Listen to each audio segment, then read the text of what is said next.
Welcome to Icarus Patchnotes, week 145, new saddles and plows. I am here with Karel, so I'm quickly gonna hop over to Discord. Hey Karel, how you doing? Doing well in yourself? Not bad, not bad. New Icarus update, so give me a reason to Well, play again tonight, so that's good. hopefully, do we have any idea of when they're actually going to be releasing They're the working very new hard, dead zone? the null sector. They're working very hard on it. No sector. There is no date yet. A couple of weeks ago they were planning on releasing it, but they were like, yeah, it ain't ready yet, and we want to do it first time right. I do know they are making quite big changes on the closed beta, on the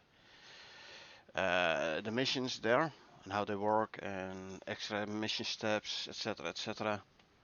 But yeah, I'd Oh, rather that's have fine. them take the time and have it working proper first time around than releasing it already and then changing a lot of things in the first Yeah, couple of of weeks. course. I agree. That's fine. I had no idea actually what regards to expectations to have for a release date. So if there isn't any, then No, that's I pretty clear. I That's haven't fine. seen anything about a new release date like one they're gonna expect to release. Haven't seen anything about it, so nope. Okay. But anyway, let's go into the patch notes themselves, shall we? Yep. Week 145, we get some new Arctic and Desert Saddle variants. Which are actually gonna give your mount a buff or reducing the debuff in Arctic and Desert. I've been playing around with the mounts a bit, obviously, this week, and yes, if I take my normal Moa into the Arctic, it gets quite severe stamina penalty and a bit of a speed penalty. If I take my desert mower and sorry my Arctic mower into the desert, it's also gonna get debuffs. Does it lose health? Does it lose health in the zone? No. Does it like freeze and then take damage? Because if it's just a stamina buff or debuff, and then the speed buff doesn't offset the fact that the mower is like 10 times faster than the next fastest thing, then it's the usual type of scenario where you ignore the penalties and just still have the faster amount to play with, and you just Well, ignore the fact that the debuffs are there because it's the penalties aren't, you know, stringent enough, basically. the Arctic mower is now faster in the Arctic than a normal mower. What percentage would you say? That's the important thing. I'd have to look at the actual numbers, but don't forget, speed numbers are also depending on the talents you assign to your mounts. That's And correct, the Arctic mower has slightly different talents than the normal mower. but Uh, that's my point. My point being, if the penalty isn't sufficiently crippling, then it's still the one knife cuts, all type of scenario where you could implement all these great and interesting, game mechanics. But if at the end of the day, if you just, had the mower and you had all the talents inside of it, and it's speedy and has a massive stamina bar that's off the screen, and it's basically maxed out so that you don't have to actually, you could still take it into the volcanic area because it doesn't take any damage. You just well, go to use that as a default type of thing all the time. that's why you put the So, talents in. no, that's correct, but that's what I'm just pointing And out. That's why you put the talents in. for the But normal the mower, talent, the speed debuff is reasonable, some 15% or so. But I believe like uh, Storm yeah, Regen is minus 50, yeah, so that's but it's quite it's severe okay. actually. But we can get back to the Patchnotes because yeah, let's just see what they say. But yeah, more saddles which make the penalties less, uh, you know, important. So we've added Arctic and Desert Saddle variants with buffs in their respective biomes. And also a big overhaul to the seeding cards. So this week 145, we're introducing 2 new biome-specific saddles with relevant temperature resistances to give your mounts extra support while traversing Icarus. Seeding cards have also been overhauled with tiered plow attachments that bring the statistics and buffs in line with those of the tiered shovels introduced in week 136. Also got a sneak peek at what's to come next week and why you'll want to return to Olympus to check it out. So let's jump in and have a read, shall we? Couple of notable improvements. They've added the ability to modify the crosshair size, shape and color. Actually requested by quite a lot of people. So you have a nice white crosshair. Works well in the Arctic. Yeah. Sorry, works well in the forest. Then you go to the Arctic Yes. and everything is white. Yep. True. So Good points. yeah, And I mean, it is a fair, difference and grievance that you can't see stuff, but you're kind of used to the fact where the crosshair is. But I'm assuming in true. high pressure scenarios, you're sort of less Yeah, attentive also to when you where it play is. in 4K, the crosshair is way smaller than if you Oh play yeah, in that's true. 1080p. No, 100% there. Yeah, no, that's 100% true. There's a difference there. The definitely making it bigger and changing it adds to the variety. Don't get me wrong. Yeah. So So having you the option is definitely good. so you can change the size, which is good for 4K players. You can change Yeah. the shape if you don't want the default shape. You can change the color. Also for people who are color challenged or color blind. Yeah. Yep. Correct. And also, like I said, a white crosshair in the Arctic isn't always easy to see. So yeah, Yeah, that's a fair point. It would have been nice if you could actually set a crosshair color per biome, but doesn't mean uh, dynamic crosshair changing. yeah, I don't think you can do it per biome though. Would make sense. A red crosshair for a forest, a green one for the Arctic, or a white one for the volcanic. You know, it's it would have been interesting, but Well, yeah, it is it wouldn't have been difficult to sort of uh, code it. it's a But setting, but I don't know whether or not you need to restart the game for it. If you don't need to oh restart the yeah, game, you can always manually, if you traverse to another yeah, biome, true. change the crosshair. Oh yeah, I'd love to, to be in my settings menu all the time. I'm just joking, but it's fine. It would make sense that it should be just dynamically because this playing around with the color palettes isn't exactly a complex coding.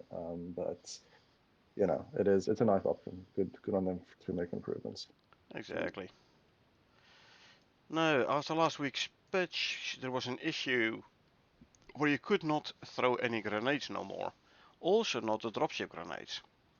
There was a lot of people complaining about this. This has now been fixed. Fixed an issue where all throwables, grenades, molotovs, etc. were not able to be thrown. It used the stamina, it didn't throw the items, so you couldn't call your dropship by means of a dropship grenade. That annoying. Especially for people who use their dropship to transport resources across the map. You have it land next to your base, you load a lot Yep. of resources in it, then you go to your forward operating base, you throw a dropship grenade, your dropship with materials lands there. Yeah. I just can't remember what was the cost for those because it was a workshop only item, right? You can also craft this planet side. Oh, is it? Yeah, Oh, okay. I didn't know that. it's a tier So yeah, that 4 makes it item. very easy. Because to be honest, if you think about it, that should be kind of nerfed when you do the, you know, null sector, or else it's pretty easy to just. I'm not sure those things will work in the null sector though. I hope not, because that's, you know, why there's radio jamming or the radio troubles or the weather things which make it weird or risky or whatever the reason is. So yeah, Yeah, you know, that should be not be a viable strategy for that. exactly. So I don't think they're gonna work in the oil sector. So No, good. anyway, they fixed the throwable, so you can now use your grenades, your dropship grenade, dropship grenade, and everything again. A little bit more info will be further up in the patch notes about this. Another one, the tooltips after highlighting a crop plot, then looking at other items, now force an update, preventing lag when swapping between items, and also making it so you no longer see what's the growth status or fertilizer status or one of those tooltips from the crop plot. They were showing up on like everything instead of the crop plot only. That Ah, I should now see. be Yeah. fixed as well. Also, there was an issue, and I noticed it myself as well, where the growth status wasn't properly updating if you switch between crop plots. So hopefully that has been fixed now as well. Another one, the guano recipes for biofuel, basic fertilizer and volatile substance. They now use far less guano. This works better balance-wise with the rarity of the vesper nests. Uh, Oh, in the okay. I past don't know what week, their spawn was for. I have seen two, and So it's I've done a fair amount of running around in Arctic, both during the day and during the night. Both times I found a nest, it was during the night. So it might be like the a kiwi nest, which only spawn during night, but way less common. Way less common. common. Uh, So way more common to find a polar bear than one of these nests. actually, yes. Did you detect whether or not there's set spawning locations for them, or is it just Um, random by the looks of it?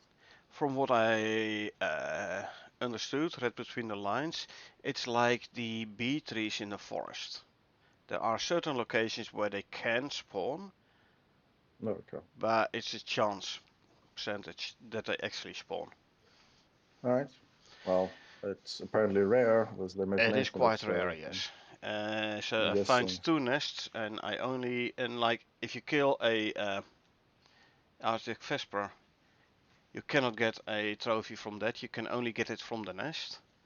And I've Okay. found and destroyed two nests, only got one trophy so far. They are nice and glow in the dark, purple-ish glow in the dark. So I wanted a lot of them to put on the outside of my base, next to all the Uh, cave worm and the juvenile cave worm trophies. that's But yeah, easier I've said than only done. one trophy so far. Well, at least that's one trophy more than zero, so yeah, This is true. that's okay. So they've just increased it. Now, the thing is, I recall them saying that there was a 1 to 100 or 100 to 1, or was that something else? I remember it had like a ratio between. No, that was the mammoth tusk. Never mind.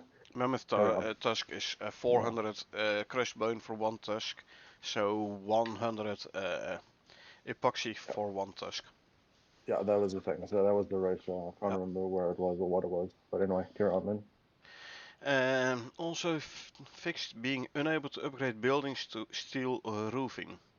This has been an issue ever since they split off steel roofing, like removed the concrete roof and made it a steel roof and its own building tier. Uh, Upgrading your roofs to steel roof with the building hammer, always been an issue. Okay. It should work now. So, new saddles this week. This week's feature items are two new basic saddles, the Arctic and Desert variants. And these saddles provide your mount with temperature resistance buffs in the saddle's respective biomes. Both saddles are unlockable in Tier 2 and craftable at the ranging station. Uh, in addition, some saddles present in the creature comforts pack have also received some stat increase to bring them in line with their standard counterparts. Actually, the Creature Comfort pack already had a, or at least I have the Creature Comfort pack, and I have seen and am actually using like an Arctic Explorer saddle and some Desert Racing saddle or something. Quite possibly those came from the Creature Comfort pack. Uh, Luckily, they gave some of those saddles from the Creature Comfort packs also stat increases. It does mean though, up until now, it was more like which saddle looks nice on which mount, I'm gonna use that saddle. Now, however, it's more like, hey, saddles are actually having an influence. So, Yeah, it uh, depends on how bad the debuffs are, as I've mentioned. like I said, quite noticeable in the Arctic for the normal mower, to the point that if I know I'm not gonna go into the desert biome, but I'm gonna stay in Arctic and forest, I'm taking my Arctic mower. If I'm Okay. going to the desert, through the Arctic and forest to the desert, I'm still taking my normal mower. Uh, but if I know I'm not gonna go into the desert, I'm just gonna take my Arctic mower. Because Arctic mower does not have the debuff in the Arctic. So, Yep. noticeably enough. Noticeable enough. Now we have a link here to the Creature Comfort pack for €13, 79er. Again, it gives you some extra saddles, some food and water troughs, stuff like that. Another one this week, new seeding card attachments, Plows. Now back in week 136 we introduced a range of tiered shovels that provided tiered dirt mounts with added buffs and resistance to different weather and biomes. Like use the workshop shovel and you can make a dirt mount which resists all storms. Use the titanium shovel and you can make a dirt mount which resists like tier 5 storms or so. Platinum tier 4 and like cheaper shovels like less resistance, where iron shovel is I believe like tier 2 storm resistance. Meaning if you have a tier 2 or lower storm, that mount, the plant in the mount will not take any damage. If you get a higher tier storm, the plant in the mount will take damage, and, which can be mitigated by like watering the crop afterwards. And you have special fertilizers which restore the plant's health faster or give it more resistance against storm damage, etc.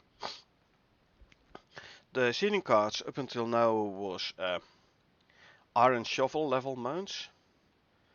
Uh, Nice if you play in an easy mode open world, but because there you only have like very light storms. Use them in a hard mode open world and your planes will take damage from about every storm. But scenic cards now have a layer of customization with interchangeable plows. Different tiers of plows will have equivalent statistics and weather resistance to their comparable tiered shovels, creating the same higher quality dirt mounts. Now, ideally these will make farms with cards no longer a limitation when it comes to growing your crops. Put in a titanium plow and your big cornfield can withstand heavier storms. Now, in the future we'd like to address the harvesting card also with the same improvements in mind. So watch this space, keep an eye out here. So I reckon if you use a titanium plow attachment on the seeding card, those crops can only be harvested with a titanium attachment on the harvesting card. Something to that extent. Makes sense. Yeah. But yeah, it's a good thing because it was Well, nice. they don't These say seeding they cards. don't Yeah. They don't say how many minerals or how many platinum or how many titanium bars would be required for the recipe, though. So if it's True. one, then if it's 100, then okay, it takes a little bit of time to get to that level, which is what it's a goal to work towards rather than Also, oh, I'll smelt a titanium bar, and then or else if it's mm, too easy, yet again, why even introduce the lower levels? also I don't But see yeah, anything about them getting damaged and repair costs. One oh would yeah, that's say also true. it's a plow, so it should take damage over time. Yeah, true, 100% Usually agree. repairing Whilst is just one ingot. yeah, but since it might be a special item which costs more than a regular amount, that it would Yeah. use a bit more because it is weather resistant, right? So once they're plowed, right? So Yeah. But yeah, realistically. the seeding cars were a nice addition. Hmm. So you could do uh, massive farming. As you can see from the picture here, it's quite a nice big field. Not sure what they've seeded here, but okay. That's not what she said. So Hmm. Um, but yeah, it's like with the introduction of the multiple tier mounds, it did mean that like okay, you have like a big cornfield, and mhm. it's gonna take damage from every single storm, or about every single storm. Made it less viable. So I'm glad they now added those plow attachments, so farming with carts becomes viable again. And you know me, I live on a meat diet, especially in game.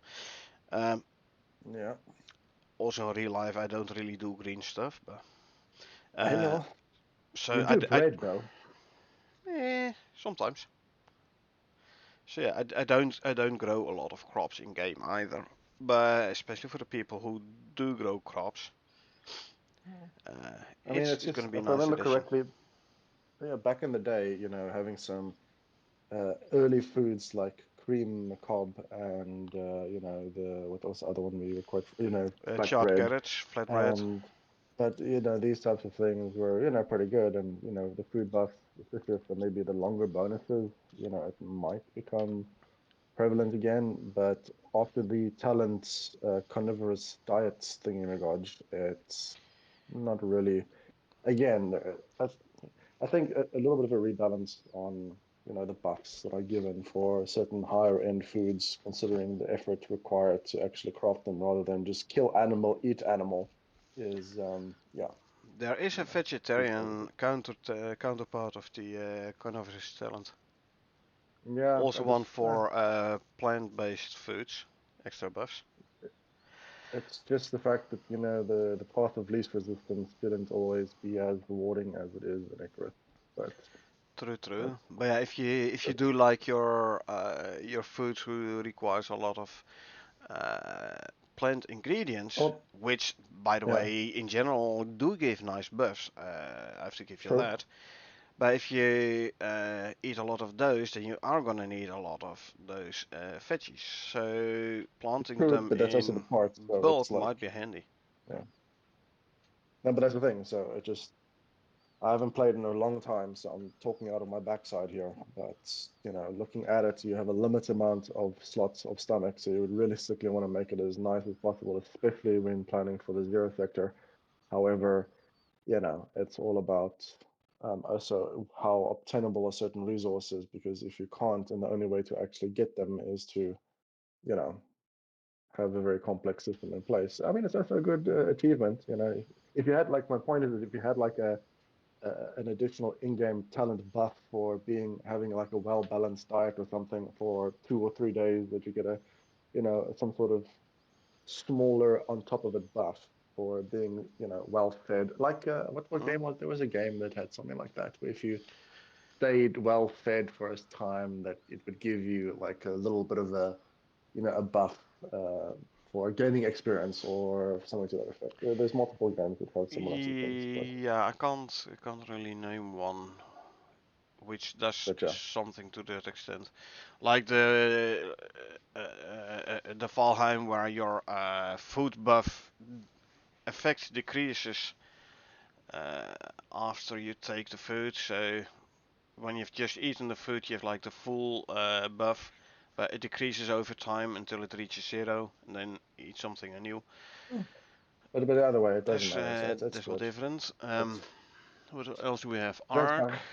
food bus. Don't know, been too long, but I think there was one with Fallout, the Fallout universe, when you played on okay. the highest difficulty setting, you had to stay hydrated and you had to. And there's a lot of survival games that do that actually, like The Forest was one, and I think there was the one after The Forest which also did it, where your psyche was based upon how, well fed you remain and how hydrated you are, because that's definitely one of the things, right? It's like you have a hunger system. That's basically what it boils down to.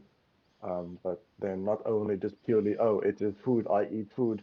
It's also then, hey, I'm eating some sophisticated higher tier foods, which means life isn't all that bad, and I'm not living on a planet that's trying to kill me. And you can take comfort in food, which is Well, how I live my life. Icarus does have kinda that in place, as in higher tier foods and more complicated There's bigger foods buffs. do give, Mm, in general, do give better buffs indeed. yeah, yeah, that's all Although, good. hey, I'm still using the dried stringy meat for the extra melee Yeah, but that's my damage. point. But as I said, there's certain buffs which are like extremely strong considering the effort required to actually obtain per se ingredients. So Uh, it's like the dried stringy meat is like, oh, you can hit things 20% faster.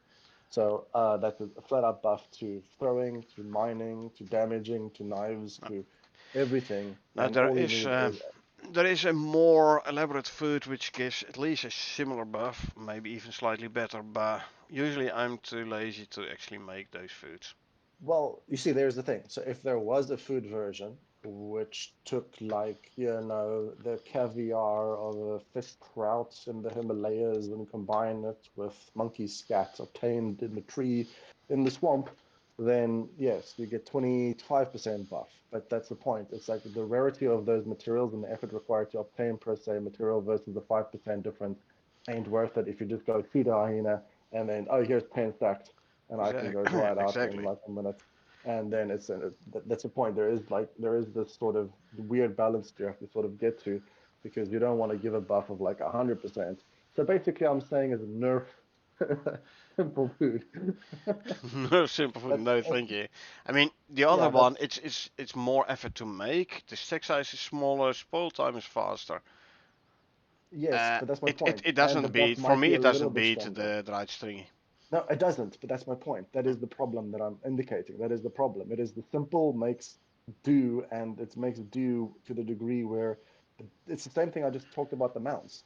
If having a top tier mower freezing its feet off in the Arctic because it doesn't take any damage and it's a little bit smaller stamina bar and it's a little bit slower, but to the degree where you're just about to consider getting the frost mower, frost mower, but then as soon as you leave the Arctic, you've got blitzing going like a million miles an hour again. It's just that the very few people at a higher tier would be arsed, part of my language, to actually invest looking into any of these items that they're introducing or any of these systems that they're introducing because the penalties involved or received or the debuffs just don't warrant you actually investing the time, effort, or making a choice because the one, shot trick does everything is basically still the answer because there is no actual consequences. Now, at a higher tier, what I would like to see is the animals actually dying in those zones. Because even if you take a normal moa into the tundra, his feet will be frozen to the ice and he will be stuck there and he will freeze and he will die. Hmm. Doesn't matter what saddle is on his back because when you go into certain zones, it should be the thing that's covered in hair and smells like a pile of dung and has horns and is as slow as a car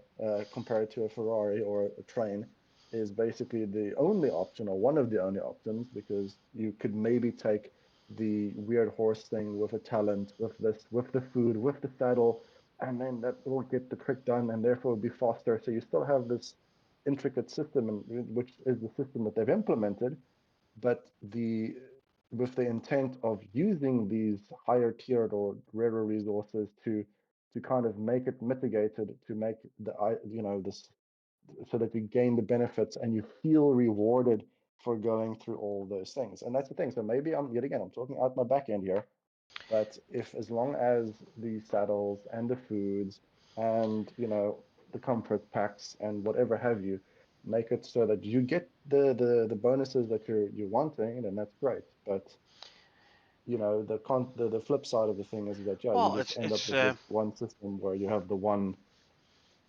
It's like the Neves pickaxe. Yeah, has, I mean, they've introduced a food thing now, which was quite incredible, that you tasted last week.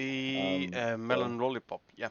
yeah, that's definitely a massive thing. Don't get me, that's a massive thing. And I like that because it just shows that you don't need to spend the 2000 Ren or whatever it was to actually get the thing and craft it in top tier thing. So it was a flat stacking. So when you have the resources to craft it, you can benefit from it from most of the time. I like that. It's definitely a very, now it's overpowered. Don't get me wrong. It's freaking ridiculously overpowered. But it's just that there is nothing like it that's unique in a certain sense. The resources Um, could have may have been a little bit more resource intensive, but yeah, the niche it's pickaxe is okay. 400 purple exotics to buy, so either And then five or 250, I think, to craft. I think, wasn't it? no, to craft is It was 400. research. So so it was a smaller So research cost. it's No, no, like 1,000 or so, I think, to oh research. no, it was a higher. Yeah, no, it was. I remember something like that, but it was still good. But regardless, I'm getting sidetracked. It's just that But yeah, for the whole you do all these mounts, things I and you think introduce. it's like what do you prefer yourself, And and for that, and but also like like okay, I put speed talent points into speed for my moa you at do the that because that's what the thing expense does. at the Oh yeah, expense of other talents. yeah, but what's the other talents? It's like, oh, Like it can jump higher. It's like, how many times do you jump with your it mower? has Like like almost never. I could have put talents into, for example, inventory slots Health. Oh at yeah, the expense of speed. yeah, I know, I but could that's the have thing. done So for inventory more slots. carry capacity, like weight wise, Yeah, things like that. you don't care about that. You just carry it on yourself. Like I said, they Yeah. introduce certain things which are it's the talent that throws the fire thwacker. I'm yet to see you ever take the fire True, thwacker true. and throw it. It's like, I understand it's there, it's a gimmick, it's a laugh, it's a giggle. It's cool that it's there.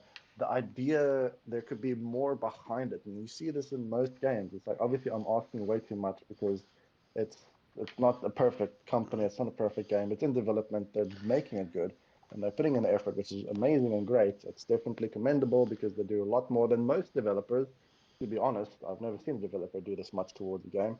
But it's just that if they could sort of cement themselves on a bit more of an interesting track to make these new items and these improvements. And I mean, yet again, I'll probably eat my words as soon as Null Spectre comes out, because they are indicating that it's a hearth system, a hearth site.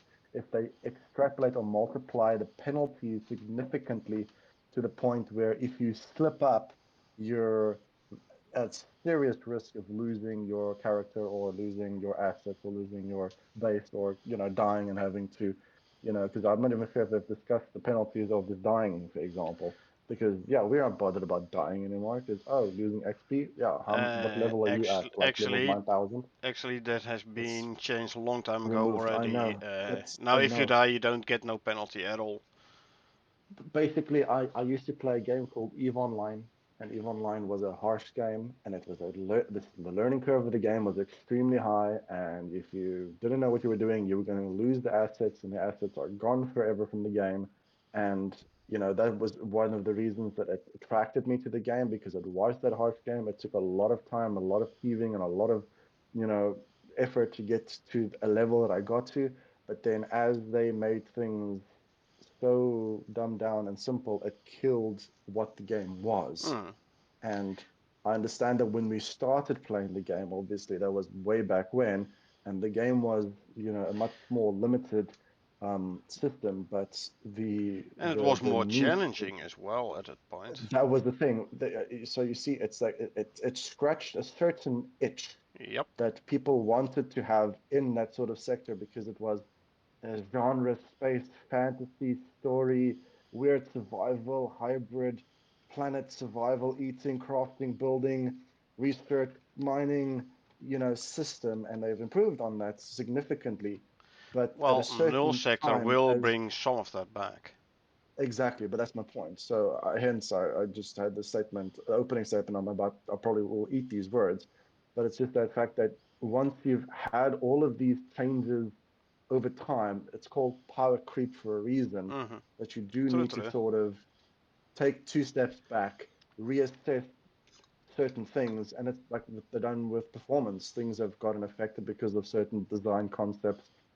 They've had to rip out certain bits and pieces of an engine and redesign it or refactor it and improve on it. They've done a lot. I'm not bashing them. They've done a lot of stuff, but at a certain point, just having these other things there because it needs to have a tiering system, like I just mentioned. Oh, yeah, if it costs two titanium ingots to make this blade thing, then you could just as well forget the existence of the freaking iron one, the gold one, and the whatever versions ones they wanted to make because In they're the all sense useless. that it's a lower tier. You Yes, a can lower make an tier. iron plow at tier 2, titanium Yes. 1 at tier And 3, platinum at tier 3, titanium at tier exactly. And 4. I remember So when we, if you yes. start a game with a new character, Yes, yes, then you start out with the low end seeding card.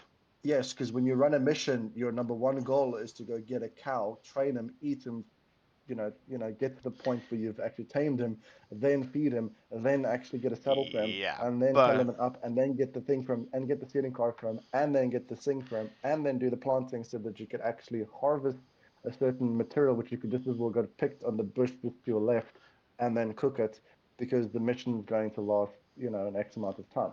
Hence, it's not for missions. Hence, it's it's for people that are on the open world, and hence people don't care about the terrain because I'm pretty certain at that point in time you would be pretty much at the max level to the point where you don't care about tier 2 and 3. But that's my opinion. uh, These are my if you thoughts. know what you're So doing, we can you move on. can reach your tier 4 within hours through. No, but my point also is that people that play the game new aren't going to going straight into an open world. I don't think so. You should be playing the mission Uh, chart, the map, the Olympus thing. You should kind of you go should through it. You should follow the you might storyline, be and you should do your surprised thing. actually, I because might be surprised. don't Yeah, forget yeah. you can do the operations from All your those things open are world. monetized.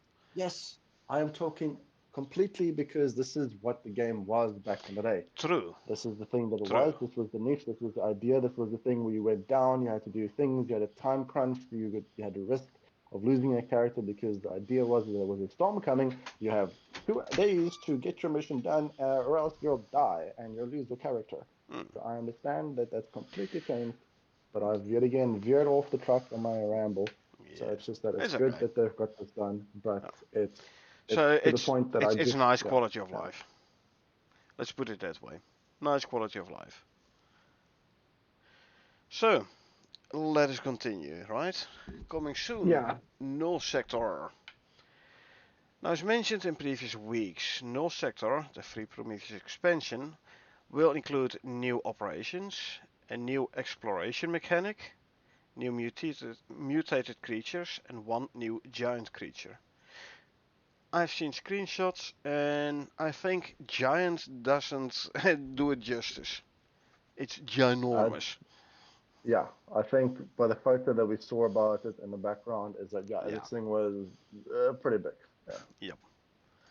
So we're still actively working on the null sector with some big mission revamps in the works, more narrative, more dialogue, and more missions to provide experience it deserves. More narrative, more dialogue. I like that. exactly. That's what I'm saying.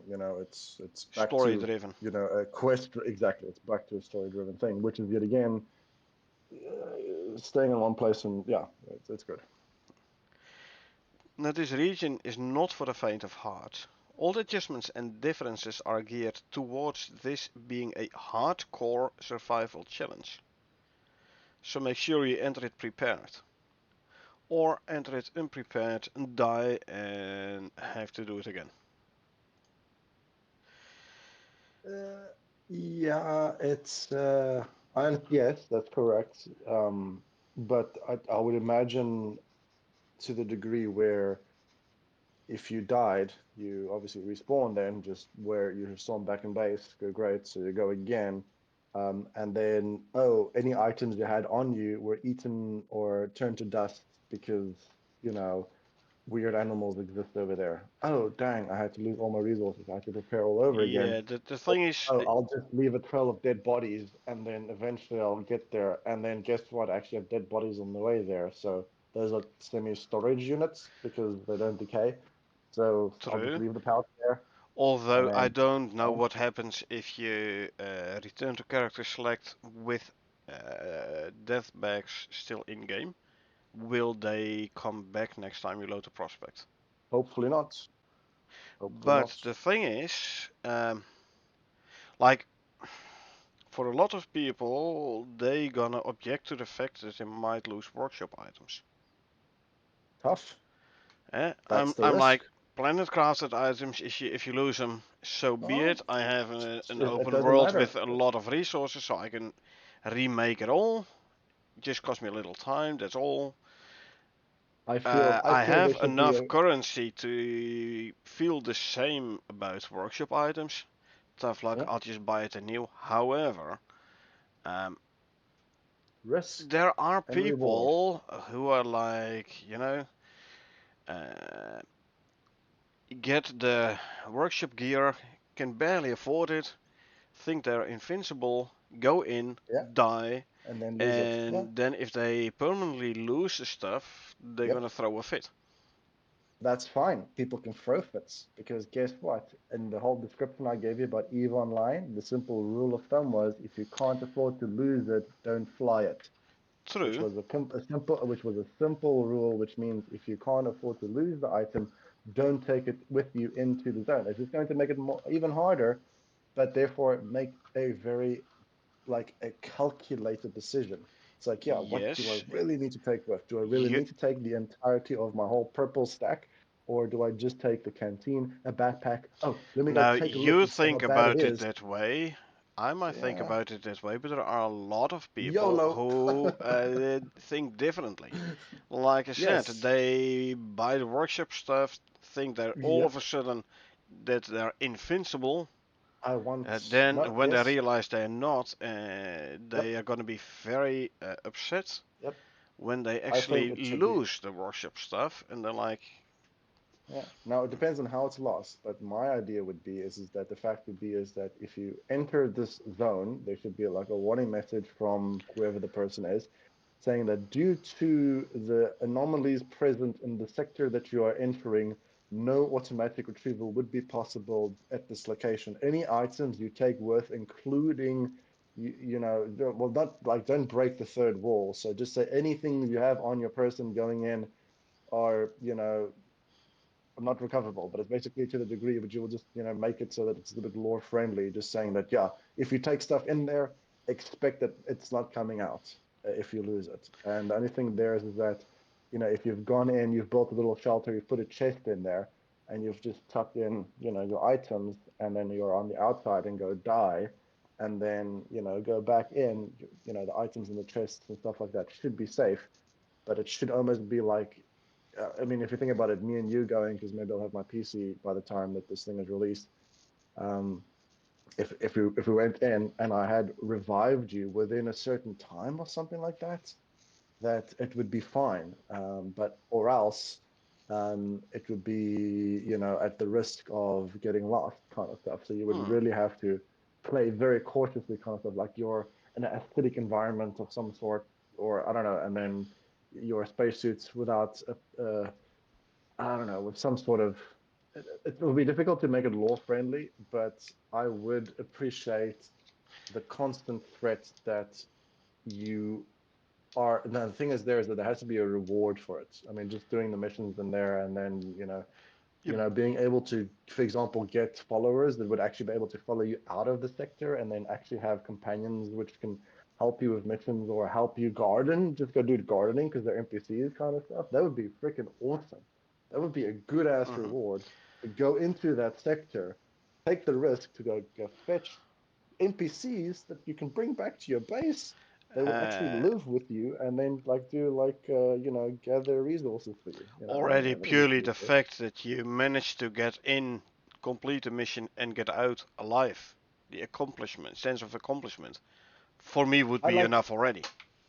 no, I like money, and I like things. And So no, just a pat in the back. No thanks. I'll take the bonus rather. Give me give me the money. and if there were such a mechanism in place that Or if you die and you are not being revived by yeah, someone, you lose your stuff.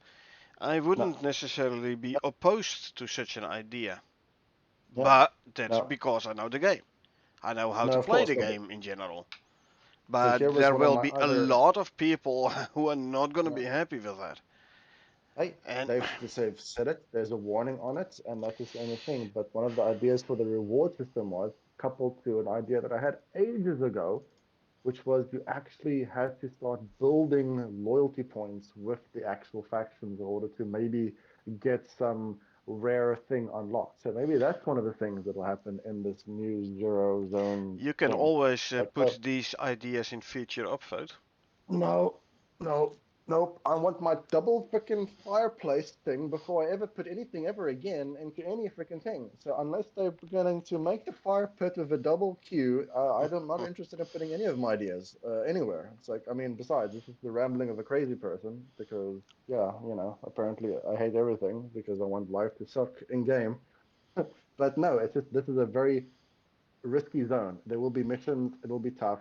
There should be real risks involved with going into that zone and just having the option of dying over and over again and without any consequence to it because there is no XP loss, there is no item loss, there is no talent loss, there is no nothing loss. Just makes it so that, every person can just go in and die and get his face eaten or mauled by something that jumped out of a rock and do that a million times until he's I mean realistically you wouldn't be able to progress further, so that wouldn't be very fun either way. So yeah, I guess that those people just wouldn't be able to survive. But Like I said, yeah, I making would it not be yeah, opposed to that severe penalties. However, I true. also know that there Yeah, are people who are are going to be opposed to that quite yeah, and vehemently. and like I said, it's like, oh, I'm a new player. I'm gonna go to this zone where it says do not go here unless you are extremely experienced and know what you're doing, because if just don't do it. But I'm like, oh lordy, You lordy, know, I'll just go here and look at get eaten. players. Look at players like their users. They don't think proper. Oh boy, if yeah, I know. That's So correct, yeah. but that's fine. Anyway, No, but that's let fine. us We can move continue. on now. Yeah, exactly. Yeah. So next week, Olympus operations. Next week we plan on converting a few Olympus operations to missions. And here I was thinking they were doing the other way around, converting missions to operations, allowing some of the older Mm, content to be playable in open world. Missions is from the space station, operations is when yes, you do it from the open world. that's correct. I think that was a typo. Yeah. Yep. Actually, I did finish the last operation on Styx yesterday, so I'm thinking of migrating my solo character to Olympus and start a new open world there. However, not all the missions are available for operations yet, so I'm gonna hold off a little bit on it now. Which means I basically run around in my open world in either Styx or Prometheus and do, I don't know, a bit of nothing, a bit of base building stuff. Sounds good. I mean, as long as you get, a kick out of the time that you have with the character, it's all good. Oh, true, true. I like base building and stuff. I mean, I don't do like the whole Exactly. fancy bases, but No, true. I do build big. No, of course, but that's the thing. So as long as I mean, as long as you enjoy the character, it's fine. I mean, I'll probably once I get back into things, I'll probably get my gunslinger set up again and get my knife thrower built and the kniving character that is, and my bow character sort of, and I get my talents sorted out again, join your world a little bit. sort of expand a little bit, help you out around your base, get familiarized with the things. We do preparing, start preparing things, decide on what we want to take and Well, what mount we want to we have, and for the Monday night we still have the co-op, obviously. But yeah. other days of Well, the week, we can run around in one of my other open worlds. Sure. well, like I said, you would need to pick a base from, or your character from, or whatever from you want to move into the null sector, and then decide, okay, great, on that's the one I'll Yep. join with the character that I've Yeah, I'm decided to take along with. probably gonna use my main character in my main open world. Yeah, Yeah. well, that's the thing. You So know on that the base, I'll go. the one where if you log in, you get a couple of thousand red, purple Yeah, exotics, red yeah, exotics and purple that, exotics. That one. that's right. I know that one, but that's the one I'm talking about Yeah. then. So it's just like, okay, great, let's go Yeah. there. Let's prepare a chest or a cupboard full of things, get the mounts ready, get the saddles ready, get things ready, have an idea, get the mounts leveled, get the things that we can think about, and get to the things that we can do. But yeah, Yeah, let's and carry on. since the null sector is basically an expansion of the Prometheus map, I'm gonna do it the easy way, and I'm not gonna create a new character for the null sector only. No, no, no. But do we? No, no, of course. But do we know where the entrance would be? We were kind of thinking it's towards the From what I southeast of it. understood, you have to go like to the Arctic in the east, sorry, the volcanic in the east, Yeah, and then travel through the long cave towards the second volcanic, all the way to the east, and then follow it south, and then there should be a cave leading to the new map. yeah. So what you probably do is set up a small base around there and get some containers, get the mounts, get the things ready, get supplies and position to the point Uh, that you feel comfortable. build build road bridges and Yeah, beacons yeah, throughout the currently known volcanic. yeah, Definitely a base just before entering the null zone, in yeah. which you like Respawn and resupply and restock yeah. because we all died. Oh, we had to respawn. Oh, guess what? Now we have to So get at yeah, least the so basic kit. So like full base, not a small forward operating base, but like a full base no, with committed everything. Like base you produce a lot of water and you can get plants, oxygen, food, but also indeed coolers, a power. greenhouse, Mm, batteries, definitely batteries, yeah, deep veins around it for resources, resource yep. storage, and everything. Like a full Mhm. base there. Yeah, pretty Uh, much, but not as big as your main base, but just highly specialized in being a well, self-sufficient not as big, no, operation base. but it's definitely No, not going to be a 3x3 either.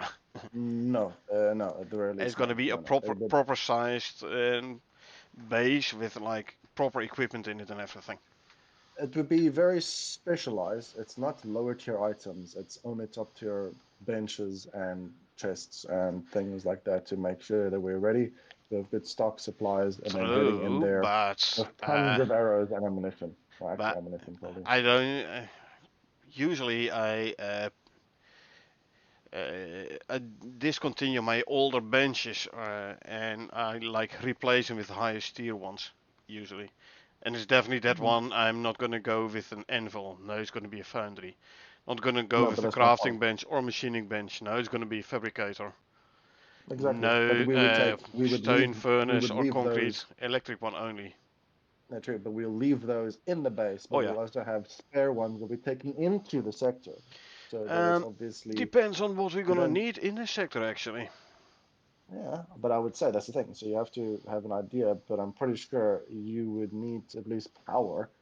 So, we would have to travel with at least an expectation to be setting up The a well, small two by two you have the portable or 3 by 3. generator and you have the big Yeah, portable biofuel tanks, tier 3 and I want to tier be prepared. 4 to go into your G slot. So Remember, they talk about powering and jump starting big tractors and uh, things like that. I want to be prepared if I'm going to go in there. so And probably that's it. gonna be a couple of fully leveled buffaloes Yeah, because uh, buffaloes, for example, you can extend so they have like 3 or so bulk slots in their saddles. And how many slots are in a bulk slot? The bulk slot is the G slot, where you Oh, I see carry the what you mean. extractor or the radar or something. There's like one Yeah, for the player. yeah, yeah, yeah, MOA yeah, only yeah. has one. Yeah, and Uh, okay, that's actually cool. That's actually a good. That's I didn't know that about the Buffalo, but if in fact if it ah, can carry a drill and a scanner and a yeah. If I, for example, want to find and mine a purple exotics vein, I need a scanner and two extractors, right? So I can't do it with the Mhm. MOA. Can't. I'm not Yeah. sure the horse can have two bulk slots, so you fall Well, you back have to a your buffalo. own bulk slots. You Yeah, have your own bulk slots, but you but need two more. One radar, yeah, true. two Well, extractors, you three can total. do well, and yeah, like I said, you can have one extractor and one radar, and then just have slower extraction. Yeah, But two extractors, of course, for the speed. But oh yeah, well, it, like I it said, is definitely an advantage of the buffalo. It's cool, it's cool. slower, yes. By the And way, it maybe has this a null sector. massive health bar. The buffalo, really massive health bar. Yeah, that's actually good. And like I said, multiple bulk slots. And you said after it's leveled up, it's not that slow. The speed, you can, especially with pheromone modules, you can make the speed quite decent. Yes. I mean, not Well, as like I not said, as fast as the Moa, obviously, but still quite I'll decent. take a look. But if the horse could carry two, for example, instead of three, then you find a middle ground, and then you decide. Because one of the things I'll definitely be doing is I'll be taking a look at very closely at the talents of all the creatures Oh and yeah, deciding definitely. on Do which so. which mount I'll be taking. Yeah. Because I know for a fact it won't be the mower, because for me the mower is way too fast and way too flimsy, and it's just I don't really, there's a certain amount of speed that you need, and the mower has tons of it or too much of it, in my opinion. So I would rather go for something a bit more tempered to the zone we'll be in, and a bit more mellow and a lot more HP. So There's a possibly difference towards the buffalo. between exploring and traveling. Traveling, Yeah, go for Moa.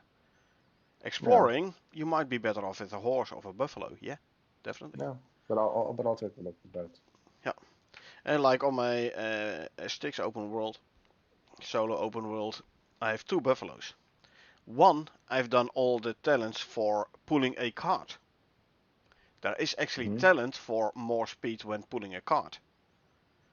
I put it on one Okay. buffalo, on the other one I didn't.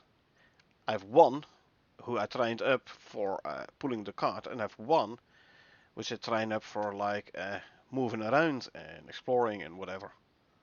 Hmm. Hmm. So yeah, and also No, the sure. fact that you now can ride the buffalo whilst it's pulling a cart, it's a big change. It's just like might Yeah. even go like bring a cart into the null sector because you can Uh, store a lot in a cart. oh, I see what you mean. Okay. Maybe. Yeah, it's a good idea. And Especially if it's a like lot of slots. Yeah. there is a challenge there for even more bulk slots. If you can carry like 5 bulk items in the cart.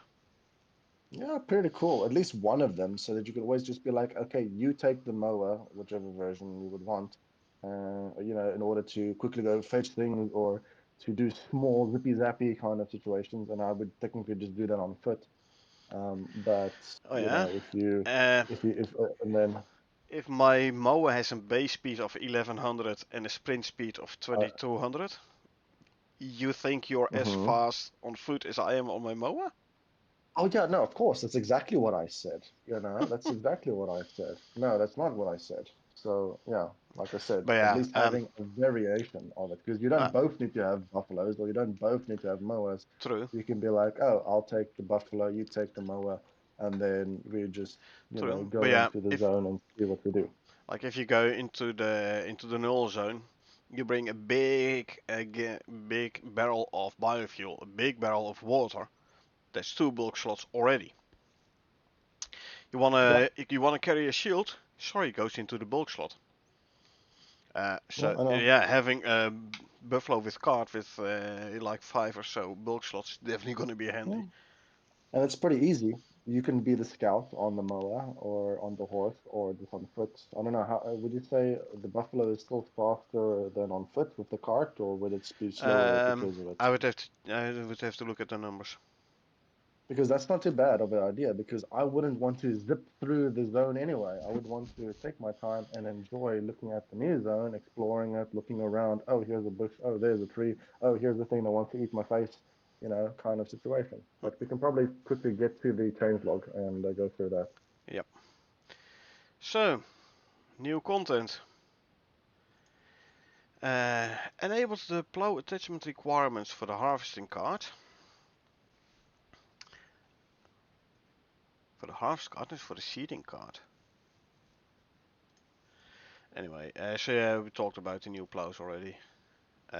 Materials, textures for the Arctic and the Desert Saddle reskin.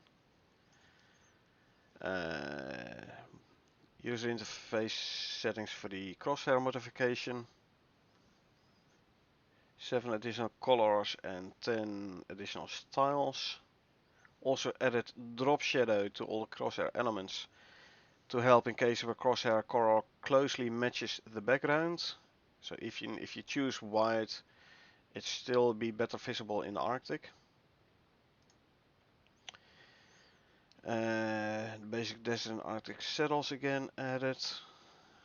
Added missing C++ code for the saddle data. Stats and icons added. The 3 different plow variants: the steel, platinum, and titanium.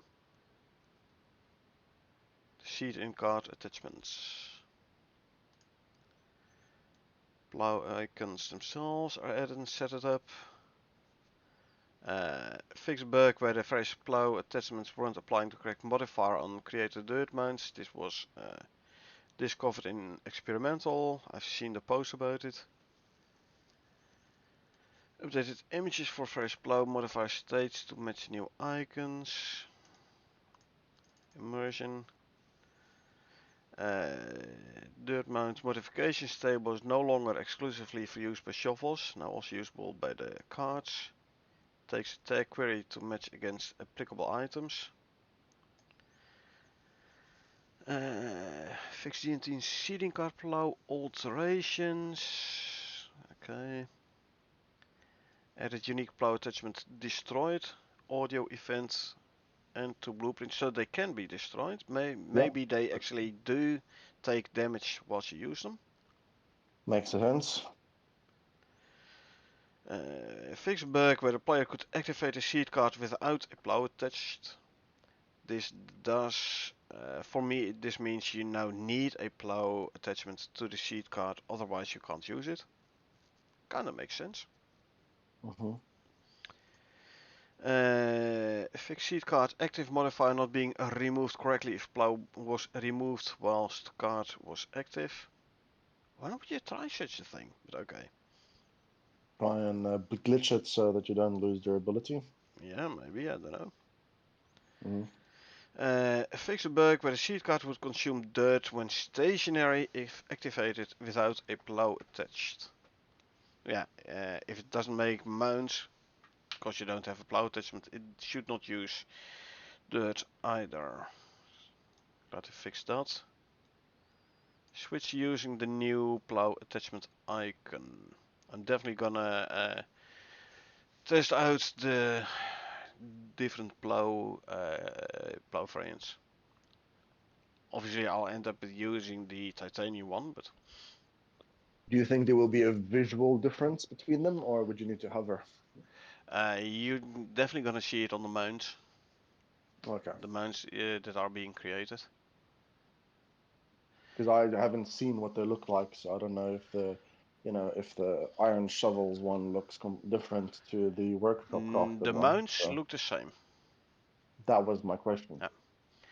Oh, I thought, With is, the is it gonna be a mounts, difference on the card? I thought no, that's no, what you no, no, meant. On the mounts, no. I no, meant no, the no. There, actual. there will not be visible differentiation there. You Yeah, just have to, okay. indeed, you have to like inspect the mount in order to see like, That hey, would have been what's. nicer. A nicer, tidier, cleaner, richer, deeper, higher, mound versus just a squiggly line on the ground that sort of looks like it's been pulled by a drunkard. Yeah, don't know. It's like, yeah, this is a little bit, wonky to the left and then right, but versus, oh, look at this beautiful straight drawn trench. But Well, anyway, it's not like a row. No, it's all different mounts, albeit in one line. But it's yeah, all the roughly circular mounts. yeah, one small, one bigger, one other one oddly sized. Yeah, like I said, you could, tiering, you could have, anyway, carry on. All good. Let's see. Fixes. Fix accidental change to actionable that was intended to fix Molotov that broke the grenades. Like I said, they were working on Molotov cocktails, and whilst doing so, they accidentally broke the throwables in general. Yeah, because they said they fixed it. I was like, I wasn't aware there was Molotovs. So, Indeed. Yeah. In working on the new Molotov, they broke um, the grenades, the throwables in general. Glad I fixed that though. they, it's just an undocumented feature of it. That's all. Well, I'm glad I fixed this because there was quite a lot of people who were complaining about it. So actually, quite a lot of people who are actually using grenades and stuff. Impacted, which is good. I mean, it makes sense, especially if you could craft from planet side. I don't know if you know what the crafting materials is of the beacon grenade I'm because also talking about frag grenades. no, of course. I mean, the frag grenades is interesting. I mean, I haven't used one, I think, ever, and I've it would used it a definitely just lead bit. to a doubtful scenario where you throw something and then a couple of seconds later you were like, "Ah, I wish I didn't throw that." I'm So, more thinking of like having fun with the alpha wolves and the wolf packs. Like oh yeah, build a it beam, is. diagonal beam. Make sure it's high Mhm. enough. Yeah. Uh, Aggro all the pack wolves underneath you, and then just drop a Yeah, grenade, a frag grenade. your shotgun, your explosive shotgun would have done the trick as well, doesn't it? Because Oh, that does oh, it AoE does. splash Trust damage. me, it I does. know it does. I know you know that I know that we both know that it does. But it's yeah. I mean, it makes sense for those situations, but it probably just depends on the size. It should definitely be bigger. I mean, the splash radius on this explosive shotgun is a little bit big. Um, Yeah, don't shoot anything point blank range. Not the yeah, best idea. I would say that applies to many things. Whether it's usually with anything firearm based, you shouldn't shoot anything in point blank. But yeah, explosive bullets. Yeah. But anyway, carry on. Let's see. Improve the settings menu by increasing the vertical scroll bar thickness so it's easier to target. And increasing scroll speed so navigating is less cumbersome in the settings menu. So yeah, go settings and then the scroll bar on the right. If it's a very thin scroll bar, like 2 pixels wide, it's hard to pick the bar in order to drag it up and down. Let's see, added beeswax improved wood icon. So the reinforced wood. Mhm. I'm still hoping they are gonna change the mesh of the buildables because they just look like the normal wood. Regular. So the only Yeah. way to tell them apart is hover over it with a repair hammer. Yeah. Okay, let's see. Only alternate between storm incoming and storm name for 10 seconds before just displaying the storm name for the remainder of the storm. This prevents the storm incoming from displaying mid-storm. Yeah, I've noticed a couple of times indeed, like storm incoming. What incoming? I'm in the middle of the freaking storm. It's already here. Shouting at Exactly. the top of your lungs. Yeah. Add LEDs to a bunch of skeletal meshes that had none. This should allow for better performance, especially with lots of creatures on screen at once. Makes sense. Like the wolf packs or the mission in, or was it actually an Olympus mission, where you had to fight off a whole horde of, basically an endless horde of Komodos. Do you recall that mission? Oh yeah, I remember that one. Yeah. Yeah, Well, Yeah, that was a lot of XP though. The XP farm on that mission was ooh, fucking it glorious. was massive, I know, right? But yeah, I remember that one. So Man, but you went through your bows. I believe we were using the longbows at that point. yeah, but And then yeah, switch to knives because you went through your when longbows like there's nothing. yeah, the bow character does shoot pretty good, and even with the durability, it doesn't last. All the Uh, arrows ran out, and then yeah, start knifing them. But I I believe we had to like kill 50 or so of them for the mission. it was a lot. It Yeah, was a lot. it was fun I though. think I could, yeah, yeah, it was. It was. Kind of reminds me of the mission in the ring, like for Yeah, on with the sticks, satellites. where Yeah. you had Oh no, to it's kill a whole bunch of crocs. I did it huh? with Echo. We Yeah. were on our beams next to one another, constantly shooting, and then shit, I'm out of arrows. And then the other one takes the aggro, and you quickly run down and you pick up Pick the them up. arrows from the crocs you killed, or you grab the bones and leather and sticks, and you make more bone arrows. Man, I was like, okay, let's kill the crocs, and then we pick up the radar to end the mission. At some point, I just jumped off and I ran for my life to pick up the beacon in order to end the Yeah. mission because it was like an endless spawn. It was fun though. That actually sounds pretty fun. That sounds fun. I mean, that would be a fun little experiment to go into. But I know crocs do hurt quite badly, so yeah. Yep. Okay. Removed campfire stick mesh, preventing light clip, and basic rag torchlight's strength reduced in line with other fire sources. Don't reduce it too much because then it becomes like unusable when you run on your MOA through a dark forest. I mean, Yeah. Arctic is fine, you can see enough.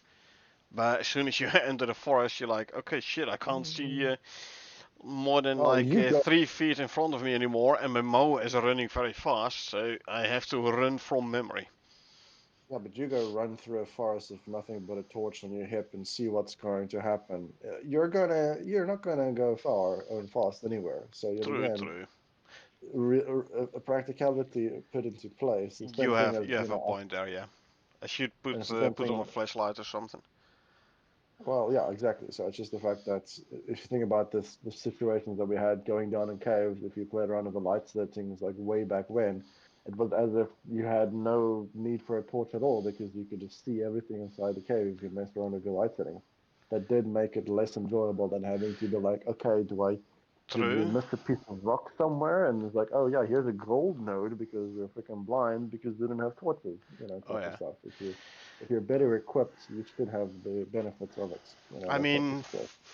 for from a content point of view, removing Yes, the darkness is better, but you have a point. for It immersion. exactly it takes away a lot of immersion and a lot of fun there. Because I do Yeah, recall where you had like when before we had the light slot, where yeah. you had to You just go alternate between mining. holding a torch and holding the pickaxe. Yeah, drop the torch on the floor, hit the thing. Yeah, exactly. Yep, Yeah, that's what you we have to had a do. lot of fun Yeah. then. Oh So yeah, but that's my point. It was fun to struggle. It was fun. It doesn't have to be a freaking walk in the park because that's not fun. If true. life was easy, it's then yeah, uh, suffering. It's the best. Especially if you see someone else suffer, that's even better. But okay, sure. Eh, depends on how much you hate them, but yeah, I agree. Okay, let's see. Subcontainer inventories will no longer be created in HAB. HAB, isn't it like the space station? Does this mean if you buy, for example, the MXC fuel can, it no longer comes pre-filled? Hmm. Huh. Because that's very handy from that. It's a bigger container and it comes pre-filled. So it's nice to bring with you if you do, like I did do the the Abyss research mission Mhm. yesterday, where you had to put a deep vein drill on the abyss oxide vein thingy in the middle of the ring lake. You know the stuff which, if you carry it around, it's toxic, and you slowly, you constantly take the poison Mhm. damage. Mhm. Remember when we did that mission, where Echo had Mhm. to like full-time hunt in order to keep us healthy? Yeah, I remember. So I brought an MXC fuel can pre-filled in order to do the drilling, so I didn't have to Yeah, like put down 100%. it is what's it The called? barrel thing, yeah, Yeah, the I barrel know what you thing mean. in Make order the to fuel. I know refill, to make the fuel. etc. Yeah, yeah, exactly. So no, I know what you mean. But But that's the thing. if So they no longer come pre-filled, eh, that's gonna be a pity. I'm not reading the fix notes. I'm just listening. So I don't know where you And are. also, the fix a crash when trying to load game with a firearm in meta inventory. So space station firearm, then the game crashes. Oops. Mhm. Glad I fixed that. Added additional inventory related checks and validation. No, not sort, the sort of your inventory, but some more checks and validations there. Probably to is a part of the fix to the crash when trying to load a game with a firearm in your meta inventory. Mhm. Let's see, grid base no longer forces buildings to adhere to grid squares upon reloading a prospect, which means the depth transform tool can be used to permanently adjust the position of building base actors. Looks like more for the developers, the test tool thingies, than for actual players. Let's see, resaving MA Threadester master material to be used with instance static meshes as per automatic request when loading T019R. This may resolve any issue with destructible tree visuals, and again, no idea what they're talking about. But hey, Skip it. thanks for the info. Add LEDs to a bunch of static meshes. So we had one for the skeletal items, also for static meshes. If the either had no LEDs or the final LED was still high detail, this should help performance. Add an editor utility to quickly add LEDs to SMSK meshes with a single click. Again, nice for the devs, not for us. Updated concrete railing and stair railing to be symmetrical and replace them in the buildable blueprint. Weren't they symmetrical then? I thought they were. Okay. Yeah, because they're replaced in the buildable BP, I don't think I can compare old with new anymore. So, okay. Add user interface setting to change the crosshair color. Also add an example feature lock setting so that feature lock setting cannot be lost or forgotten. Good. Basically the for the crosshair change. Fixed issue with building placement not snapping correctly after grid base change. And that's annoying for the builders, so I'm glad I fixed that.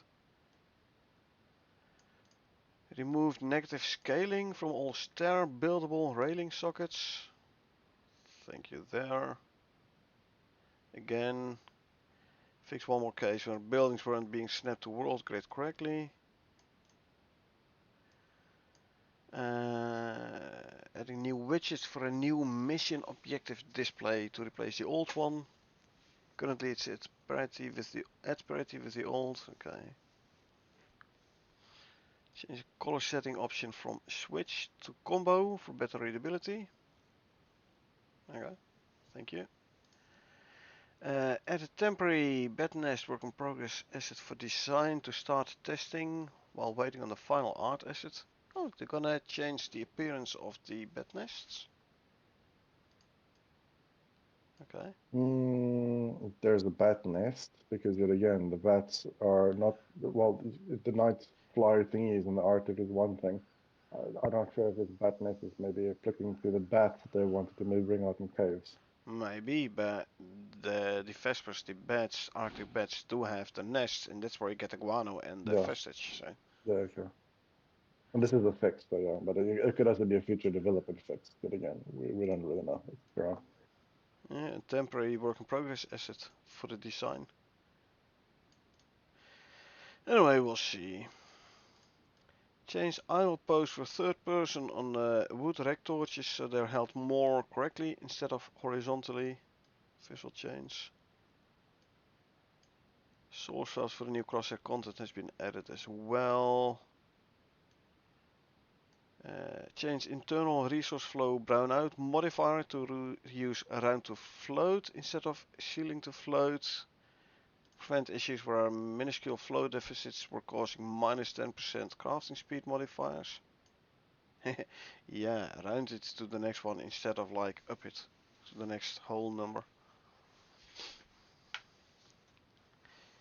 Change all light slottable lights from standard shadows to distance fields, fixing first person shadow casting bugs while light slot items are lit. We'll have to see what changes this is gonna make. Move the light slot FP light reposition from center of screen to the bottom left, away from any FP meshes to prevent backlit blowout. Still working on the light sources. Change the character FP arms to cast shadows, self only for improved visuals. Well, that's more immersive as well. Yeah, your arms. Especially if you're working at the workbench, you said it had the self-contained lights. So if you're using your hands from the Well, first person if you open view, the bench, you don't see the hands and the arms of the prospector itself, actually. But yeah, it would have been nice because there's a lot of games that again that sort of keep that. And true. we've always had the discussion where it sort of zooms out to this third-person view where you can see the inventory and all this stuff. But having an option setting where it remains in the first-person view and actually goes in and he's doing stuff on the table, doing things, even though he's maybe not doing anything, might also But be an interesting yeah, but perspective as more immersed. that shouldn't tie in with the fact that you can queue actions in the bench and it's gonna perform it whether or not you're at the bench. You can be like on the other side of the map, the bench is still run. And you can still see your character in the background, and it's the shadows are being cast from the hand, so it's immersive in a sense, even from a third-person perspective. So it doesn't matter Let's see, improved fiddle light because you're not visual. just Yeah, because you're not standing at the bench T-posing. You're busy at the bench crafting something. yeah, And but yeah, I know that the queuing thing. I know. But that's fair on. improved fiddle light visuals performance on the biofuel lamp. Maybe I should make more use of the biofuel one or the animal fat one instead of my torch. But the advantage with the torch is you can quickly craft one in your inventory. Yeah, but the light of that thing was still a little bit awkward. I know that if they've improved the light bleeds and stuff like that, I'll see when I get back into the game because it was very easy to craft and it Hmm. did have a decent distance on the rendering of the light. It was very wavy when you walked on it on, and it was very directional in the sense. So yeah, Oh if no, it, no, no. if they change, It's omnidirectional. yeah, okay. Oh, that lamp, yeah, not the torch. Yeah, the torch is omnidirectional. The Yeah, biofuel lamp is omnidirectional as well. that's correct. That's correct. Yeah, Like flashlight, that one is directional. I don't like yeah, it. that's the directional one. Yeah, that's the one I mentioned. And So yes, yeah. there was another light which was directional as well. I never use it. Did give a lot of light, but I don't like the directional part. Mhm. That's fine. Let's see. Remove point light fill on a flashlight is not needed. Bloom from main light handles this task. So improve your performance as well. Added min-max movement for the flame mesh on fire-based torches to limit them from skewing too much. Well, it's an open flame, so of course it's gonna move sideways a bit. Okay. Yeah. Not too much. Yeah, sure. Move slot image. Light utility ghost icon. So the icon is rendered behind the item icon when the slot is occupied. Also decrease the opacity of the light in the utility slot ghost icons. The L and G, left and right. Hide classification icon when object is in appropriate slot to declutter the icon area. Is this like the ghost image left behind in your hotbar? When you, for example, drag Could something be, out? but yeah, that thing about dragging it out is like when you've used it up, usually when you pick it up afterwards, it would go back into that slot kind Yeah. of stuff. So that's kind of purposefully there, but this might be um Might that mm, be what they call classification icon? I have no idea. But you'll see. It'll Oh, probably yeah. feel some difference somewhere, but it doesn't matter. Yeah, and when the object is in its appropriate slot, then the classification icon will be hidden. So Hmm. it's the I think normal remember they icon. introduced Normal icon didn't they introduce replaces like a classification icon instead of like having them both there. So yeah, yeah, fine. I remember they mentioned something about, highlighting or making it easier to show where something has to go kind of stuff. But yeah, anyway. added a glow edge to the light slot when the light item is active. Yeah, because currently there is like a light bulb ghost icon there, which is yellow when your light is active, and like bright yellow and very not bright yellow Oh, when the light is off. But giving it with a glow edge, you doing it with a glow edge to the icon, to the slot, is going to be yeah, way clearer indeed. indeed. And it's always nice to have somebody wake up next to you, like, oh, is the sun out bright enough? Exactly. Add a divider between the light slot and the first slot to further distinguish the light slot. There was a bigger space between the light slot and the inventory slots, and the inventory slots and the bulk slot already. But now they have like an extra divider there to make it even more clear, like, hey, this is the light slot and not your hotbar. Yeah. Yeah, because that was on occasion I had that. Okay. Never had an issue there, to be honest. But Mm. I've had it once or twice where I tried to write something in there. I was like, oh, that's the light spot slightly above the left. But yep. yeah. Fixes and adjustments to the dropship. Some layers were not triggered correctly or at all due to occlusion settings. Equalize curves and special settings. Some fine tunes and balance adjustments. Saving profiles for additional tweaks and work. Give us the landing pads first, man. I had a exotic pod land right next to my base. So when it took back off, Again, again I had to repair quite a few base pieces. luckily it didn't kill one of your dogs. Exactly. One of them did I take would, damage, but it didn't get killed, luckily. yeah, I could imagine that to be quite a big pain if it was actually doing a ridiculous amount of damage because it's a space shuttle that actually has the lift off planet. But yeah, realism aside, if you lost an animal because it crushed him, he was stuck underneath it, because it was landing in a bad spot, or the dog didn't want to move away from the freaking metal object coming from the heavens with a rocket booster underneath it, then yeah, that's Well, it going would be to suck when you nice. lose a max level animal. Like they were talking about those landing pods, right, for your Yeah, no, that's cargo correct. Yeah, I shuttles and your remember. Yeah, dropship itself.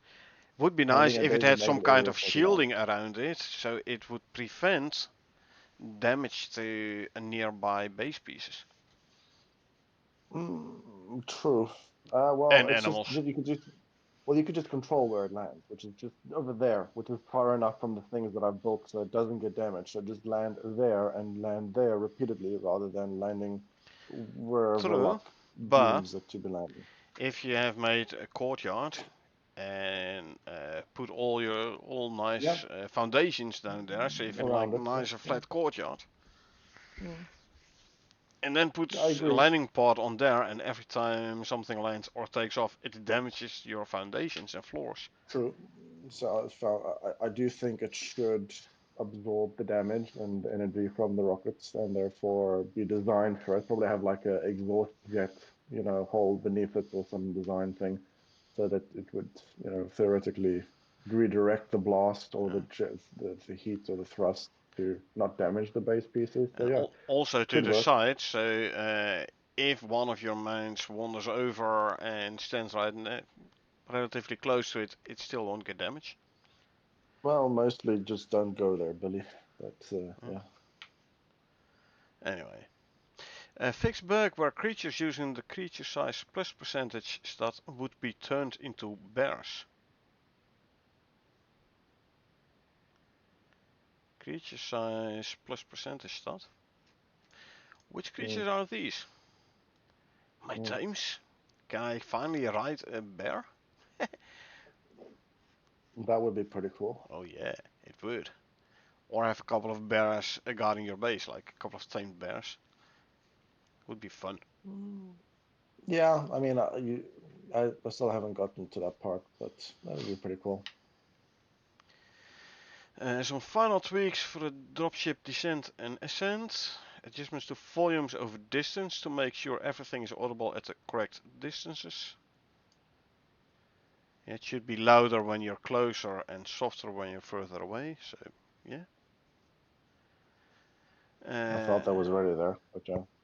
Yeah, some final tweaks. Mhm. Adding missing window trapdoor audio components to thatch, iron and clay trapdoors.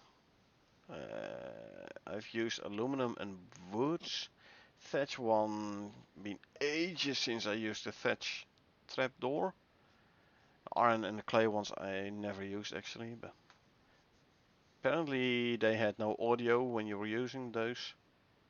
Glad they fixed that though. Weren't It those new? sorry, Weren't those new? window. The new as in new items because there were no trapdoor variations of those. Uh, Window and or trapdoor. Yeah, I thought. So you have the touch windows. Yes, they are there. The shutters. Oh, And there's the trapdoors, with the okay, hatch never you mind. can Yeah, open. yeah, fine. Yep. Bumped up resolution on rustic wood asset textures to improve visual quality. I can check that in my Prometheus main open world. I have a whole room of rustic assets. Well, always nice if it looks better, that's for sure. Adding additional stats to saddles in the creature comfort pack. We talked about that one already. Fix issue in the talent editor where the card was unlockable before the ranching station. Hey, it's craftable in the ranching station, so yeah, you should have to unlock that one first before you can unlock the card. Then again, card used to be craftable in crafting bench, I believe, or was it textiles bench, one of the two. Pre-ranching station. Card was there before ranching station was there. But now they fix it in the blueprints. Good. Adjusted helmet glass to be opaque. So now I can't look out of my helmet anymore. Because the glass is now opaque. Okay. Nice. Some minor improvements to sentence structure on dropship inventory screen regarding information about orbital exchange interface. To be honest, I never look at the texts there because I already know what it is being used for, but new players, yeah, sure. Add projection location component to deep ore deposits so that you can still see the in-world tooltip when standing on top of it. Yeah, that's always annoying. Like you stand on you have to be like in a certain spot compared to where the deep ore deposit is in order to be able to see what kind of deposited is. Like then the text shows all the way on Yeah. top of the screen, you can Yeah. hardly read it, stuff like that. I'm glad they're Mhm. finally working on that. It's that Yeah. annoying. Just item description for the plows. Oh, added inventories to bookshelves. They didn't have them before. Items not visibly shown on the shelves. They are now. Oh, cool. So now when I put a little statue on the bookshelf, it actually shows it there. Cool, cool. Yeah. Adds decorative options. Yeah. Fix oxygen and water skin placement in the tier 2 tech tree. They should be depending on the crafting bench. Fix being unable to upgrade buildings to steel roofing. Talked about it before. Steel roofing has been moved out from the concrete roof setup. Is now only found in steel roofing. I thought they already did that, but apparently it was somehow still in the concrete roof setup. Well, it's fixed now. Cleaned up some unused building upgrade logic. Again, having to do with the steel roofing and concrete roofing. Fix shovel right and left click activating in addition to the alternates if you use the menu with a shovel equipped. Yeah, it was annoying. You have the shovel equipped and then you go to your inventory, you scroll through your inventory, and then all of a sudden the right click and the left click of the shovel all created a mount instead of only for the right click, left click being Oh, digging. okay. All right. So it's all of a sudden created a mount instead of like digging. It was annoying. All right. Glad Makes they sense. fixed that. Guano recipes for a biofuel-based fertilizer follow substance change, so you use far less guano. Yeah, the Vespa nest being quite rare, so you don't get a whole lot of guano. Re-added inverted concrete ramp piece to the concrete ramp option. No idea what I mean Okay. with the inverted concrete ramp there. I'll have to check. Open the That's the radial, one where you find the press. inverted. Yeah? That's just where you press the R. When, no, Yeah. the I think it's that it inverts it. So maybe that's what we're Oh, missing. That's interesting. that one. Yeah. Uh, You press when you have the ramp, and then you push R, and then it's like maybe. inverts it so that you could ramp it around, so that you can adjust your anchoring. So it would be very interesting if that functionality was missing. Indeed. And why only for the concrete one? Must have been broken when they were working on the steel roof, Remember, ramps concrete and roof. stairs were broken, so there was something weird going on with them. So now that they've put this back, oh, it's fixed. So Actually, this is in the patch notes, what not about? in the Oh hotfix. no, this is before. Yeah, not the hotfix. You're right. Maybe Talk. this Yeah. that's also related to this. Yeah. Yeah. Yeah, but Maybe it that's. was re-added, so I don't know what Uh, went wrong with the concrete ramp build piece. But yeah, the hot, Sometimes the adding code back in causes other things to error yeah, out, and then it defaults to remove item, and then yeah, yeah.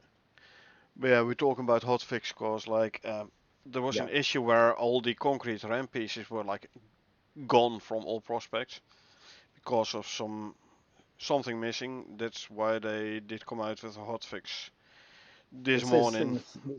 this is the fix category, right? Not the break it category, right? Okay, good. Yeah, but again, this is pre-hotfix. So at this point, I know. when they created these patch notes, they didn't know I'm yet it making a was gone. joke. I'm making a joke. It's all good. True, true. Yeah. Fix aluminum trapdoors flickering issue by updating the bounce extension on mesh asset. Well, I have to say I have in my main Prometheus open world. The room with the batteries is all aluminum. And I have trapdoors that are going to the 10 or so water wheels underneath it. I never seen any flickering there. So I don't know what the issue was, but they did fix it. And I have seen mention of this in a Discord that this is now indeed fixed. So it must have been a real, definitely an issue for some people. Could have just been depending on their settings. Yeah, I don't know. Fix a bug where a refrigerator spoil time modifier was not being removed correctly when the device ran out of power or wasn't connected in the first place. Oh, so there was a glitch you could use to like place a refrigerator, not a deep freezer, a refrigerator. Place it, chuck stuff in there, and the spoil time like got increased, spoil speed decreased, even though it wasn't connected. Nice glitch, but good I fixed that. UMG modifier pop-up no longer shows stats marked as hidden. Well, if they're marked as hidden, they shouldn't be shown indeed. Update settles to use generic box mesh when dropped. Not sure what it was using though. It might have been a loot bag then. Well, it's now the generic box. Projection component now force update when a widget class is changed. This should remove any lag when updating the tooltip after highlighting a crop plot and then something else. So you had the crop plot tooltip popping up when you're hovering over a door, for example. Very weird. Seen quite a few people having this issue, and I've had it myself as well. A bit intermittent, but yeah. Okay, now we get to the future content. You mean correct? More Captain Church lines.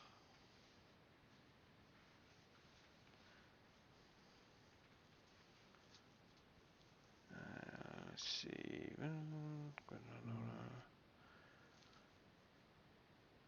Add a new logic to remove And their building NPC. piece icons. Add a new logic to remove NPC 4-5 upon the start of a resupply S-lines. I believe that's the third part of that mission, right? So apparently 2 NPCs are gonna be gone when you finish the second part of the mission. Could be. Oh. You know. Sandworm Yeah, building piece. sandworm building pieces. Yeah. Yeah, we have seen this before. We were contemplating like what's it gonna look like a wooden wall decorated with sandworm scales, or Oh yeah, yeah, I know something like that. Yeah, like strengthened with sandworm scales and yeah. such. A whiteboard. So Yeah, for like a planning room. was mentioned Yeah, before exactly. as Yeah, I well. know exactly. Yeah. Adding crisis NPC bark dialogue to the table. Yep. So gonna be a doggy. That's also a fair point. NPCs don't necessarily need to be humanoid. So that's True. true.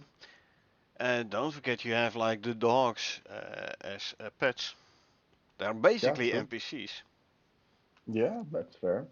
But since this is a dialogue, I assume this is like part of some of the missions or something. No, you have a dialogue with your pets all the time. You pet Rover, you talk to Rover, you scratch Rover, you rub his belly. That's all dialogue options. And When you you throw a interact with stick to person to two. Rover, and then he Yeah, refuses to bring it back. Such, that's I all know. right. Yeah, but that's the thing. Those are interaction NPC dialogues. So it's just interacting with the NPC. Yeah. So not so much speaking, but interacting. Yeah, but I think this is actually about for some mission stage where I don't know something is coming and the dog starts barking or something to that extent. Yeah, it could be as well. Yeah, it's like what you hear, Lassie? Where's the well? And then all of a sudden you see this shadow coming down and this ginormous fall coming down and like stomping you to the ground and stuff. Pretty much.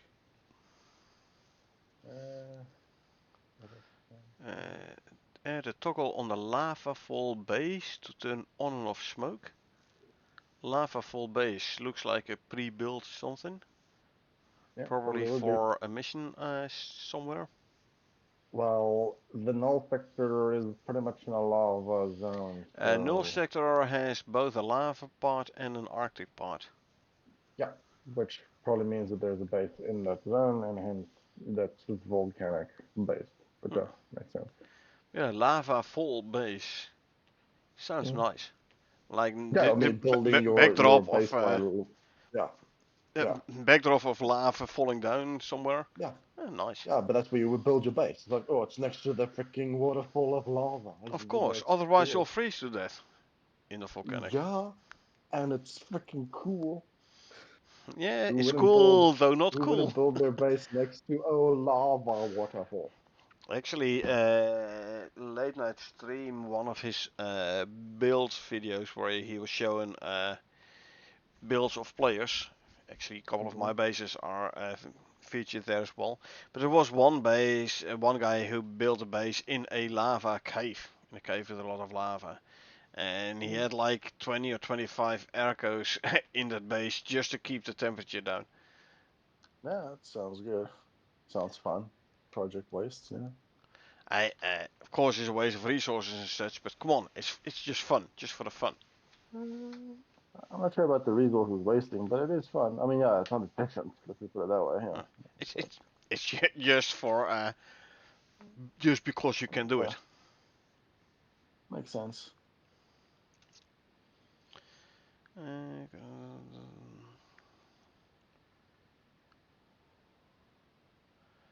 Broken glass on bunker window, easier to see.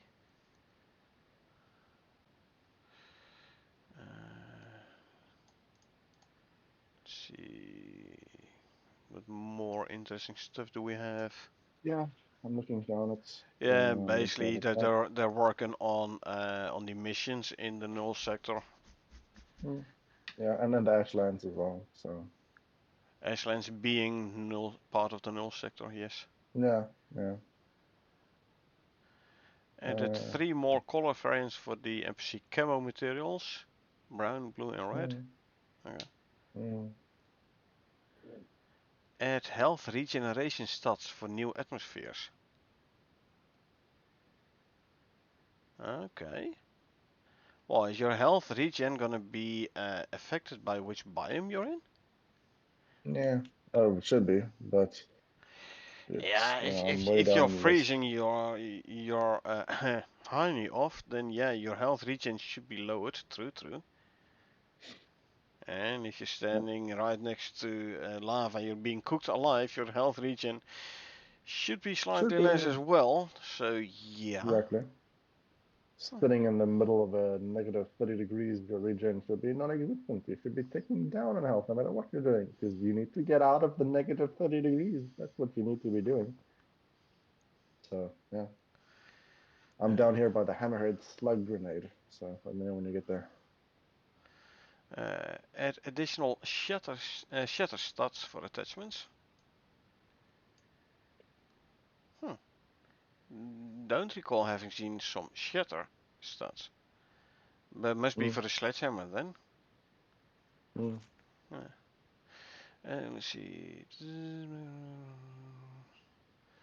Adding 5-second cooldown to interacting with NPCs so dialogue can't be spammed. This does mean that you have to like interact with the NPC for the dialogue to start, not like until now like it's being triggered automatically, but now it's triggered by interact with NPCs. Well, it's like you will obviously speak to an NPCs like, "Hi, Bob," and you know you would speak to him to do something. So that's just I mean you would ask him to do something because it's going to be an NPC. So it's just like if you open it, it's like hot, and then open it hot, open it hot, and then he has his greeting like thing, and there's a queue of audio things in the backlog because people are being funny. So Yeah, yeah, this is prevent but the spamming. this is the first instance of interactable NPCs then in this regard. Well, I would have expected you to be able to interact with the NPCs, but yeah, true, could be. Okay, this is more for devs.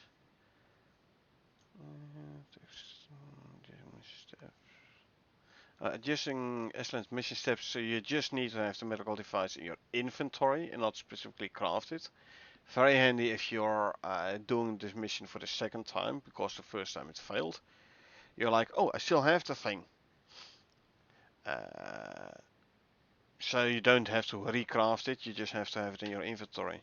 Like I've had with several missions actually, where you had to like craft a radar, for example. But if you already had one, it was like, okay, you don't have to craft it, you just have to place it. Good.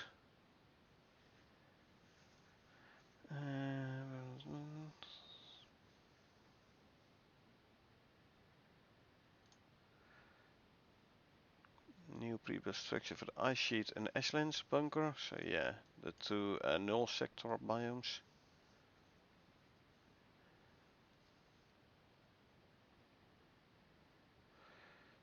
Let's see. Tapes.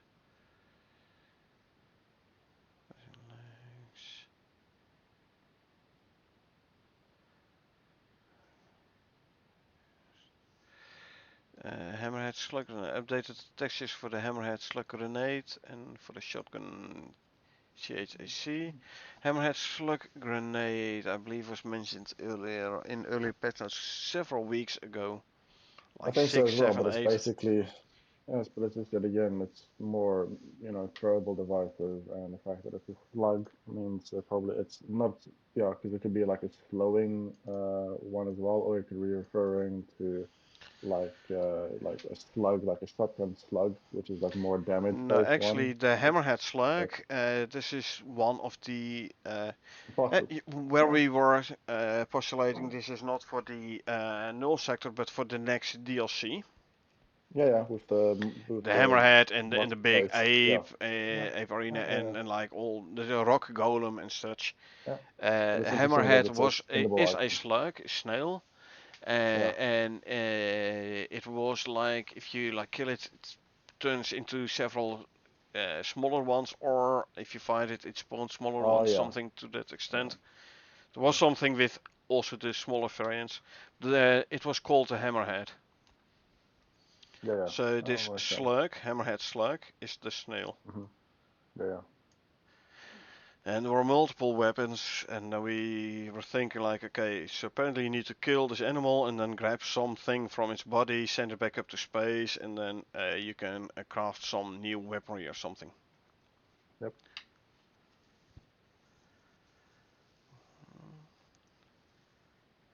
Fixed needles being left behind on the metal oxide dissolver, and moved them to electric oxide dissolver plus rotation functionality.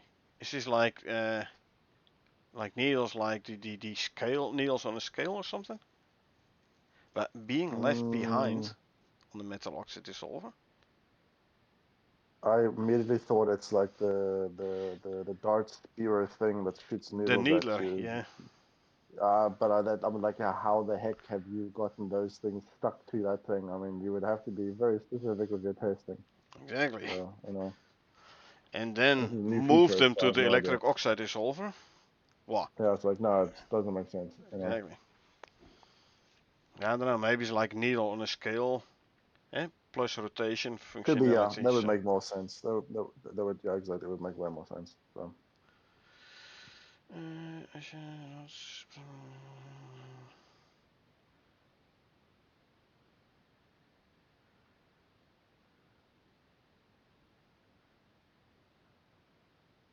Adding toilet and teddy bear bunker deployables.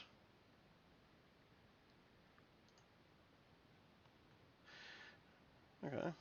Yeah, that's basically the patch notes. yeah.